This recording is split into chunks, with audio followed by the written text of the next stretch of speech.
आज हम लोग चर्चा करते हैं मीडिया और मानवाधिकार पर। मीडिया एंड ह्यूमन राइट पर। मीडिया और मानवाधिकार दोनों ही जब से मनुष्य है तब से है। चाहे संदेश संप्रेषण की बात हो अथवा अपने अधिकार की पूर्ति की बात हो, दोनों तो रहा है। लेकिन जिस बहुतायत मात्रा में, जिस व्यापक रूप में आज मीडिया और मानवाधिकार को देखा जा रहा है, यह गत सदी 20वीं सदी में ज्यादा विकसित हुई है। इसकी अवधारणा लोगों को ज्यादा समझ में आई है और यह ज्यादा तकनीकी ढंग से विकसित भी हुई है। मीडिया और मानवाधिकार के संबंध को देखें, इसके पहले एक नजर मीडिया पर और मानवाधिकार पर देखें तो हम यह कह सकते हैं कि मीडिया एक बार में बहुसंख्य जनों तक अपनी बातों को पहुंचाने में आज प्रभावी है, सक्षम है। वहीं मानवाधिकार आज रोटी, कपड़ा और मकान तक ही सीमित नहीं है, बल्कि हवा, पानी, जल, सम्मान, पोषण के साथ साथ गरिमा के संदर्भ में भी देखा जाता है। इतने चीजों से मिलते हैं तभी हम कहते हैं कि उन्हें मानवाधिकार प्राप्त है, और यदि नहीं है तो नहीं है, मानवाधिकार का उनका हनन हो रहा है। मीडिया और मानवाधिकार का संबंध देखें तो दोनों में एक तरह से अन्योन्याश्रय संबंध है, और यह मीडिया ही है जिसमें लोगों के मानवाधिकार की हनन की बातें सबसे पहले उठती है, और व्यक्ति के अधिकार की दी अवहेलना होती है। कार्यपालिका, व्यवस्थापिका, न्यायपालिका के पास तो बाद में जाती है। पहले लोगों के मानवाधिकार का उल्लंघन होता है और मीडिया इसे हाथों हाथ लेती है, इसे जन समुदाय तक पहुंचाती है, सरकार तक पहुंचाती है, हर एक अंगों तक पहुंचाती है। वहीं अगर हम मीडिया की बात करें तो मीडिया भी आज जिस अधिकार के सहारे अपने अस्तित्व को बरकरार रखी है, इसमें उसका मानवाधिकार ही है, उसका लोकतांत्रिक अधिकार ही है, जिसके बदौलत वे अपने अधिकार का इस्तेमाल करती है। अगर उनके पास अधिकार नहीं होगा तो वे खुद अपनी बातों को की अभिव्यक्ति नहीं कर पाएंगे, जिससे आजादी के सहारे वे अपनी बात रखते हैं। वे आजादी तो उन्हें लोकतांत्रिक अधिकार के रूप में ही मिलती है, और यही कारण रहा है। कई बार आप देखते होंगे कि ऐसा कहा जाता है कि मानवाधिकार कार्यकर्ता मीडिया का अनुचित इस्तेमाल करते हैं और शासन पर अनावश्यक प्रेशर बनाते हैं, दबाव बनाते हैं, और यदि वो ऐसा करते हैं तो एक और मानवाधिकार की बात उठाते हैं तो दूसरी ओर सरकार को वो अच्छा नहीं लगता है। अनुच्छेद 19(1) के उपधारा 1 की अपनी वाक एवं अभिव्यक्ति की जिस अधिकार की बदौलत मीडिया अपनी अभिव्यक्ति की स्वतंत्रता को लाता है, वह अधिकार सिर्फ मीडिया को ही प्राप्त है ऐसी बातें नहीं है, बल्कि यह अधिकार प्रत्येक भारतीय नागरिक को प्राप्त है। और मीडिया के संदर्भ में इसका महत्व सिर्फ और सिर्फ इसीलिए बढ़ जाता है क्योंकि आज मीडिया इसका असरदार उपयोग करती है, अन्यथा आम जनता को भी वही अधिकार है जो जिस अधिकार का मीडिया इस्तेमाल करती है। इसके अलावा ज्यादा अधिकार भी उसके पास नहीं है। दूसरी ओर यदि आम लोगों के पास अधिकार नहीं होगा तो स्वाभाविक रूप से मीडिया के पास अधिकार नहीं होगा। और मानवाधिकार जिस मानवीय गरिमा, जिस मूल्य, जिस व्यवस्था, जिस सम्मान की बात करती है, अगर यह व्यक्ति विशेष को नहीं होगा तो इस अधिकार का इस्तेमाल मीडिया भी नहीं कर सकती है, और मीडिया यदि इस अधिकार का इस्तेमाल नहीं कर पाएगी तो फिर लोगों के अधिकार हनन की बातें भी मीडिया में नहीं उठ सकती है। इसीलिए दोनों एक दूसरे पर निर्भर है, दोनों एक दूसरे से संबंधित है।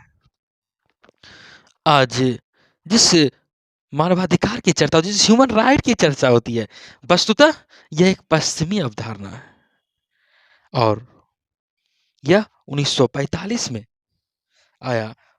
24 अक्टूबर 1945 को संयुक्त राष्ट्र के चार्टर की प्रस्तावना में मानवीय अधिकार की चर्चा हुई। मूलभूत मानवीय अधिकार, मानवीय गरिमा, स्त्री पुरुष, छोटे बड़े सभी के कल्याण की बात कही गई, और विधिवत तौर पर 10 दिसंबर 1948 को इसकी घोषणा हुई, तभी से प्रत्येक वर्ष 10 दिसंबर को ह्यूमन राइट डे मनाया जाता है, आप जानते हैं। लेकिन यदि हम भारतीय संदर्भ देखें, तो जहाँ मानवाधिकार, जहाँ व्यक्ति विशेष की बात करती है, व्यक्ति के अधिकार की बात करती है, वहीं अपना भारतीय संदर्भ देखें, तो यहाँ तो वसुधैव कुटुम्बकम को मान्यता दी गई है।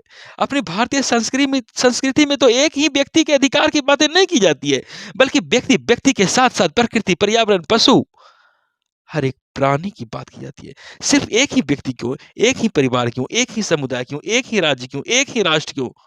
वसुधैव कुटुम्बकम, पूरा संसार को ही परिवार मानने की बात कही जाती है।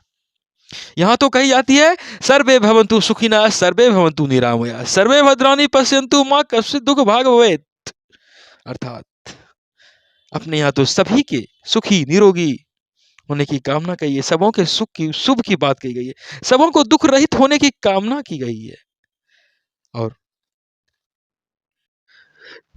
संयुक्त राष्ट्र संघ की स्थापना के बाद से ह्यूमन राइट्स चर्चा में आई, लेकिन इसके पूर्व यदि हम इसकी अवधारणा को देखें, तो प्रारंभ में, अतीत में राष्ट्रसत्ताओं द्वारा मानवाधिकार के संदर्भ में उनको अपना एहसास दिलाने के लिए मानवाधिकार की बात वहां पर भी उठती है, जब मनुष्य अपनी आजादी के लिए छटपटा रहा था। और आपको याद होगा, 15 जून 1215 की स्थिति, जब रेनीमेड के स्थान पर राजा ने अपने परंपरागत अधिकारों को हस्तांतरित किया था, और इतिहास में इसे मैग्ना कार्टा के नाम से जाना गया, जो कि मानवाधिकार के लिए बाद में मील का पत्थर साबित हुआ।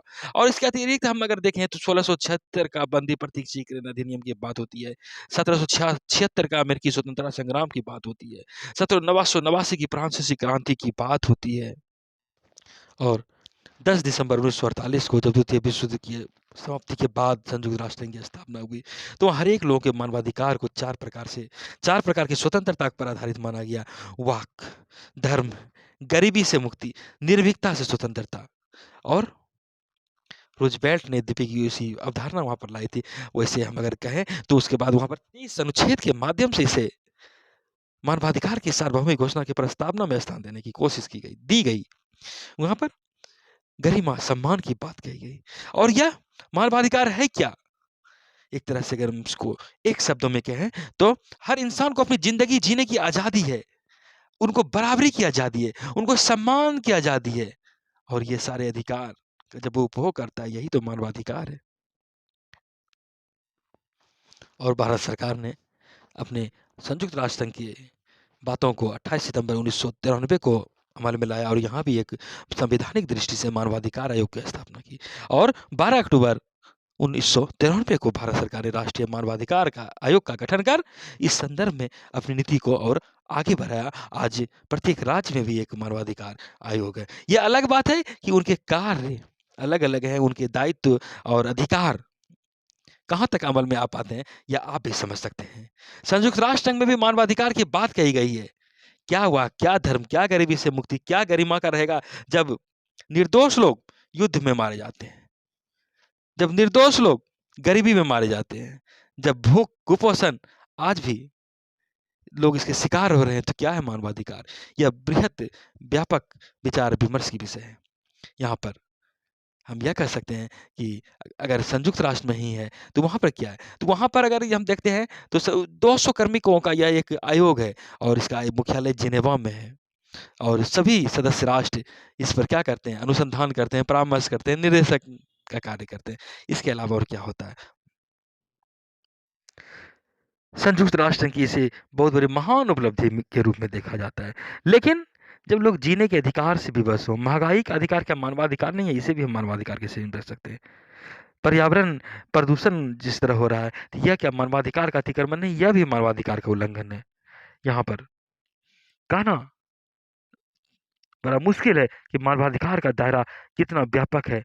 यह तो सरकार की स्थिति पर निर्भर करती है कि वहाँ की सरकार लोगों को किस हद तक अधिकार देती है। अन्यथा सारे अधिकार तो धरे के धरे रह जाते हैं। बाल मजदूरी की स्थिति होती है, स्त्री की स्थिति ठीक नहीं है। तो यहाँ पर इतने तरह की बातें हैं। तो ऐसे में अगर हम मीडिया के संदर्भ में मानवाधिकार को देखते हैं, तो इनका काम पूरी की पूरी स्थिति से आम जन को अवगत कराना है, सरकार को अवगत कराना है। उन्हें इस सिर्फ़ सूचना देना है, बल्कि उनको पास जो वास्तविक हकीकत है उन्हें उपलब्ध कराना होता है। और मीडिया की चुनौती यहाँ पर काफ़ी बढ़ जाती है, काफ़ी व्यापक हो जाती है। ऐसा इसलिए भी क्योंकि मीडिया एक तरह से लोकतंत्र का आत्मा होती है, लोकतंत्र का चतुर्थ स्तंभ होता है। और जब कहीं सहारा नहीं मिलता है तो लोग फिर मीडिया का सहारा लेते हैं, या प्रारंभिक तौर पर मीडिया का सहारा लेते हैं। ऐसे में मानवाधिकार को बचाने में मीडिया की भी भूमिका काफ़ी अहम हो जाती है। और क्यों ऐसा इसलिए भी क्योंकि मीडिया खुद अपने आप में एक स्वतंत्रता का प्रतीक है। क्योंकि जहाँ मीडिया आज़ाद नहीं है, वहाँ लोगों के अधिकार भी सीमित हैं।